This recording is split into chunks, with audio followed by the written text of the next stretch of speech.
Captain TV நேயர்களுக்கு பத்மா மாமியின் அன்பு வணக்கங்கள். மீண்டும் உங்கள் அனைவரையும் பாட்டி வைத்தியத்தில் சந்திப்பதில் மிக்க மகிழ்ச்சி.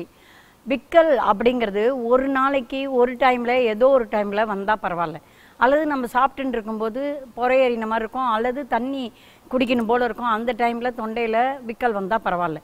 இதெல்லாம் இல்லாமல் தனியாக எப்பவும் சாதாரணமாக இருக்கும்போதே கூட திடீர்னு ஆரம்பிச்சிடும் இந்த விக்கல்ங்கிறது. அது ஆரம்பித்து என்ன பண்ணும், தொடர்ந்து விக்கின்றே இருக்கும். எத்தனை தரம், அது 40 தரம் 50 தரம் 60 தரம் ஆனாலும் அது வலி, அந்த விக்கல் நிற்கவே நிற்காது. எவ்வளோ தண்ணி குடிப்பாங்க, தண்ணிலாம் குடித்தா கூட நிற்காது.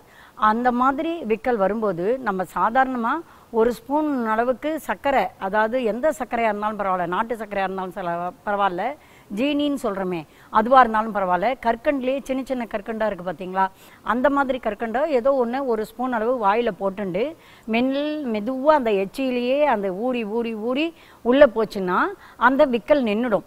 ஆனால் இது சாதாரணப்பட்ட வாழ்க்கை சாதாரணமாக விற்கும்போது அந்த மாதிரி. ஆனால் இதை தொடர் விக்கல் அப்படின்ற ஒரு பிரச்சனை, அது ஒரு நோய் மாதிரி ஒரு பிரச்சனையாக இருக்கிற வாழ்க்கை இது அவ்வளோ ஈஸியாக சரியாகாது. அப்போது அதுக்கு என்ன பண்ணணும்னா, ரொம்ப ரொம்ப ஈஸியாக எல்லார் வீட்லேயும் ஆப்ப சோடா, அதாவது சமையல் சோடா உப்பு அப்படின்னு வாங்கி வச்சுட்டுருப்போம்.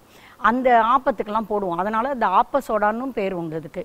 அந்த மாதிரி அந்த ஆப்ப சோடாவை எடுத்து ஒரு ஸ்பூன் அளவு எடுத்து வச்சுக்கோங்க. இப்போ என்ன பண்ணுங்கள், 1 லிட்டர் அளவு 1.5 லிட்டர் கூட தண்ணி வச்சுக்கலாம்.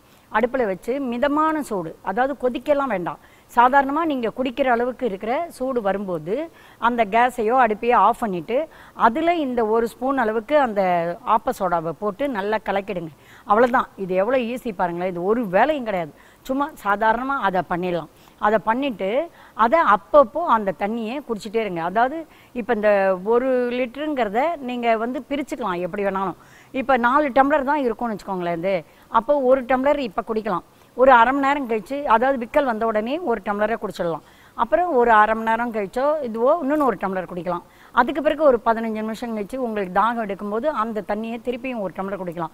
இப்படி இந்த 3 வேளையோ 3 தரமாவோ 4 தரமாவோ அதை சாப்பிட்டு உடனே கூட 15 நிமிஷத்துக்கு ஒரு தரம் 20 நிமிஷத்துக்கு ஒரு தரம் கூட குடிச்சிடலாம். இது வேலைக்கு தான் சாப்பிடணுங்கிறதுலாம் கிடையாது. இந்த தண்ணியை நீங்கள் குடிக்கணுங்கிறது தான். அந்த 1 லிட்டர் தண்ணி 1 ஸ்பூன் சோடாவை போட சேர்ந்ததை நீங்கள் அதை குடிக்கணும். அதை ஒரேடியாக 1 லிட்டரையும் அப்படியே குடிக்கக்கூடாது. அதனால் அதை பிரித்து கொஞ்சம் கொஞ்சமாக குடிச்சுக்கோங்கன்னு சொல்கிறேன். அவ்வளோதான்.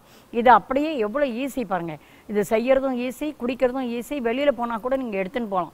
பாட்டிலில் போட்டு எடுத்துன்னு போயிட்டீங்கன்னா அந்த பாட்டிலில் போட்டு எடுத்துன்னு போகிறத அப்பப்போ நீங்கள் குடிச்சிக்கலாம். இதை ஒரு தடவை ஒரு நாள் நீங்கள் செஞ்சாலே அதுக்கு பிறகு அநேகமாக அந்த விக்கல்ங்கிறது தொடர் விக்கல்ங்கிறது வராது.